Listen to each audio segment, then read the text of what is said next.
While out with her friends, she laughed. He's too scared to ever leave me. He'd fall apart without me. They all nodded. I just stayed quiet. The next week, I accepted a job offer in another city, packed my things, and left without a word. Weeks later, when she finally came back ready to beg, she froze because someone else was already living in my place. The final nail in the coffin of my relationship wasn't hammered in with a dramatic fight. It was slid into place with a quiet, confident laugh in a noisy, crowded bar. My girlfriend, Jenna, was holding court with her friends, a circle of women who seemed to think life was one long brunch special. I was on the edge of the group, nursing a beer, playing the part of the silent, supportive boyfriend. It was a role I had perfected over our 2 years together. They were talking about another couple's recent breakup. The guy had apparently been a mess, and Jenna's friend was saying how pathetic it was. That's when Jenna chimed in. She took a delicate sip of her cocktail, looked over at her friend, and gestured vaguely in my direction with her glass. "Oh, that would never happen with me," she said, her voice loud enough for everyone to hear. "He's too scared to ever leave me. He'd fall apart without me." She laughed. Her friends all nodded and laughed with her, like she'd just stated the most obvious fact in the world. They looked at me, not with malice, but with a kind of pitying certainty.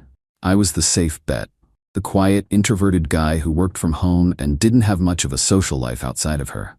She was the sun, and I was just a small, insignificant planet caught in her orbit. I didn't react. I didn't argue. I didn't defend myself. I just stayed quiet and took a slow drink of my beer. But inside, something went still and cold. It was the kind of clarity you get right after a car crash when the noise stops and you can suddenly see every piece of shattered glass on the pavement. She didn't just think I was dependent on her, she was proud of it.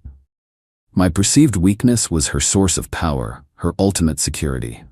For 2 years I had arranged my life around her. I'm a senior data architect for a major financial firm. It's a complex, high-pressure job that I can do entirely remotely. I'm naturally a quiet person. I prefer a small circle and deep conversations over loud parties. She had mistaken my quietness for weakness, my preference for staying in as a sign of dependence. She saw herself as my entire social world, my connection to a life I was too timid to build for myself. In that moment, her words didn't just hurt me, they freed me. She had handed me the diagnosis of our terminal illness. And I am, if nothing else, a problem solver. I stayed for another 20 minutes, playing my part. Then I leaned over, kissed her cheek, and told her I was tired and heading home. She just waved me away, already deep in another story.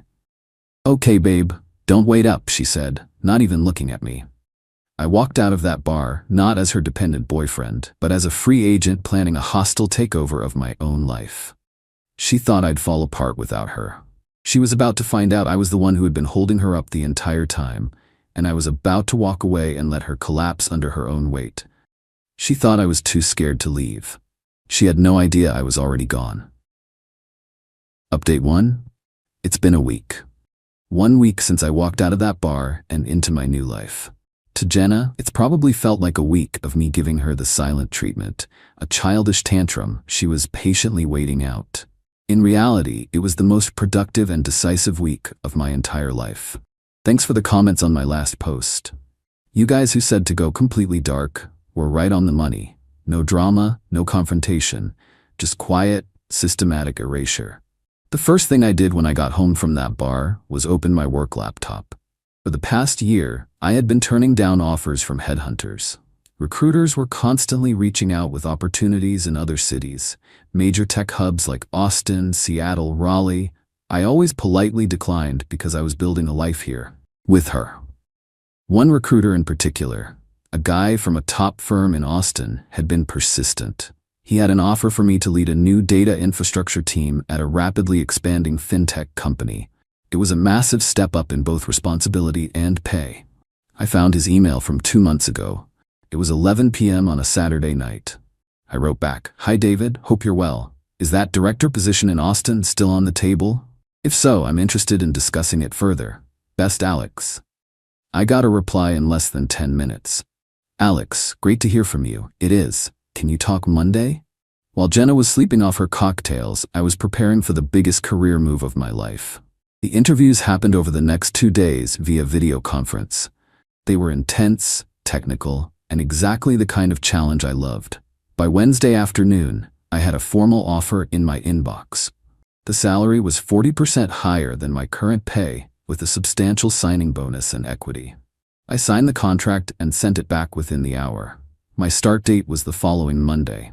I had 5 days to move my entire life to another state.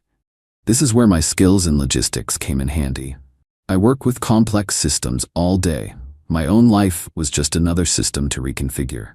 First, the apartment. I own my condo. I bought it before I ever met her.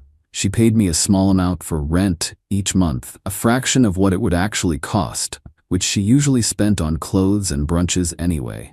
She had no legal claim to the space. Next, I called my younger brother, Matt, and his wife, Sarah. They had gotten married 6 months ago and were living in a cramped apartment an hour outside the city, struggling to save for a down payment on a house. They are 2 of the best people I know, hardworking and completely devoted to each other. I called Matt and put it to him straight. I'm moving to Austin for a new job. I'm leaving on Sunday. I want you and Sarah to move into my place. The furniture, the TV, everything is yours. Live here, rent-free, for as long as you need to save up for your own house. Just pay the utilities and the HOA fees. It's my wedding present to you. He was speechless. He thought I was joking. When he finally realized I was serious, he got emotional. He and Sarah came over the next day to see the place again, this time as their new home. Seeing the joy on their faces, the way they looked at each other and planned where they would put their things, it was one of the best moments of my life. It confirmed I was doing the right thing. Then came the packing. I hired a long-distance moving company. I only packed my essentials, my clothes, my books, my computer equipment, and a few personal items. Everything else, the high-end furniture I'd bought, the top-of-the-line kitchen appliances, the 75-inch OLED TV, I was leaving for Matt and Sarah. I had the movers pack up all of Jenna's things. Every last piece of clothing, every shoe, every makeup palette. It all went into boxes. I rented a storage unit a few miles away and paid for 3 months in advance. I had the movers take all of her boxes there. During this entire time, Jenna was sending me a steady stream of texts. They started as annoyed. Are you still pouting? Then moved to angry. This is so immature, Alex. Just talk to me. And finally to slightly concerned. Okay, I'm getting a little worried. Are you okay? I never responded. I put her on mute. On Saturday, the day before I left, I did the final cleanup. I had all the locks on the condo changed. I wrote a short, simple letter. I put it in an envelope along with the key to the storage unit, the access code, and the address. I also included a cashier's check for the total amount of rent she had paid me over the past 2 years. A full refund. I didn't want a single dollar of her money. I left the envelope with the concierge at the front desk of my building, with instructions to only give it to Jenna personally. On Sunday morning, the movers came for my things. Matt and Sarah arrived with a U-Haul of their own boxes an hour later. I gave them their new keys, walked them through how the smart home system worked, and showed them the bottle of champagne I'd left for them in the fridge. We hugged, I wished them well, and then I was gone. I drove my car 1,000 miles to my new life in Austin. I didn't look back. Jenna thought I was too scared to even argue with her. She has no idea that I just dismantled our entire life and rebuilt a new one 1,000 miles away, all without saying a single word to her. She thinks I'm still in the city, sulking in my apartment. She's about to get the biggest shock of her life. She thinks he'd fall apart without her. He didn't. He just left. Final update. It's been a month since I moved to Austin, and it's been the best month of my life. My new job is incredible, challenging, rewarding, and full of smart people. I found a great apartment downtown, and I'm starting to explore the city. The silence from my old life has been deafeningly peaceful. But I knew the storm had to break eventually. It did, last night, and I got a front row seat to the aftermath courtesy of my brother Matt. He called me around 10 p.m., his voice a mixture of amusement and disbelief. "Dude," he said, "you are not going to believe what just happened." He then relayed the story of the past few weeks from his perspective. Apparently, Jenna finally went to the apartment building about 3 weeks ago after a full week of me being gone. The concierge gave her my letter. Matt said he wished he could have seen her face when she read it. Her world, as she knew it, had evaporated. She went to the storage unit and found her mountain of belongings. She tried calling me, but my number was already disconnected. She emailed me, but I have a filter that sends anything from her straight to the trash. She was locked out, cut off, and completely in the dark. According to a mutual acquaintance who was still talking to her, her first reaction was rage. She told all her friends I was a psycho who had a breakdown and vanished. She played the victim card hard. But the narrative started to fall apart when her friends realized she was suddenly homeless and broke. The free dinners, the fancy apartment, the endless river of my money. It was all gone. And without that, she wasn't as interesting to them. She had to move in with one of her friends, a temporary arrangement that was clearly straining. She apparently spent weeks trying to figure out what to do, all the while building up this story in her head that I had just done this to punish her and that I would eventually come crawling back, because after all, I couldn't possibly survive without her. That brings us to last night. She finally decided it was time to play her final card, the tearful, begging apology. She was going to show up at my, now Matt and Sarah's door, ready to cry and forgive me for being so cruel, ready to take me back and fix everything. Matt said they were watching a movie when there was a loud, insistent knock on the door. He opened it to find Jenna standing there. She had clearly prepared for this moment. Her eyes were already red, her face was set in an expression of tragic sorrow. She had her whole speech ready. She didn't even look at Matt. She just looked past him into the apartment, expecting to see me. "Alex," she began, her voice cracking perfectly on cue. "I know I messed up. I was wrong. Please, can we just talk? I'll do anything. I can't live without you." Matt, bless his heart, just stood there, completely baffled. He's a big, friendly guy, and he had no idea who this strange, crying woman was. "I'm sorry," he said. "I think you have the wrong apartment. My name's Matt." Jenna's face froze. The performance just stopped. She looked at him, really looked at him this time. Then she looked past him again, and she started to notice the little changes. The wedding photo of Matt and Sarah on the entry table, the different throw pillows on the couch, the pair of women's shoes by the door that were definitely not her size or style. "What?" she stammered. "Where's Alex?" "This is his apartment." "Oh, Alex is my brother," Matt said cheerfully.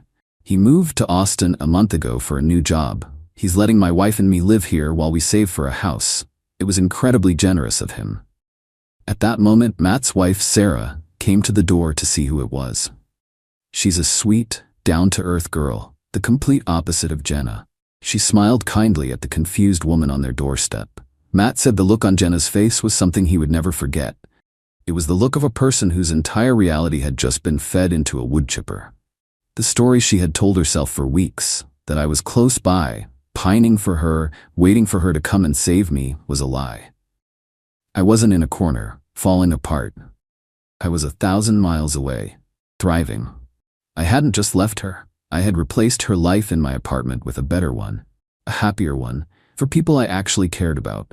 The final brutal blow was the realization that I hadn't just abandoned her. I had given away the entire lifestyle she thought was hers to my brother, for free, as a gift. The home, the furniture, the life of comfort, it was all still there. She just wasn't invited to it anymore. "He's in Austin?" she whispered, the words barely audible. "Yeah, he loves it there," Matt said. "He's doing great." Jenna just stood there for a long moment, completely silent. The fake tears were gone, replaced by a blank, hollow look. She had built her entire sense of self-worth on the idea that I was weak and she was strong. In one conversation, on one doorstep, that entire foundation was obliterated. She wasn't the one in control. She was just an inconvenience, a stranger at the door of a happy couple's home. She didn't say another word. She just turned around and walked away. Matt told me he and Sarah felt a little bad for her, but mostly they were just amazed at how thoroughly I had planned my exit. I hung up the phone and looked out at the Austin skyline from my new balcony. I felt nothing for her. No anger, no pity, not even satisfaction, just a profound sense of peace. She had predicted I would fall apart without her, but she had it all backward. I had to leave her in order to put myself together. and I've never felt more whole.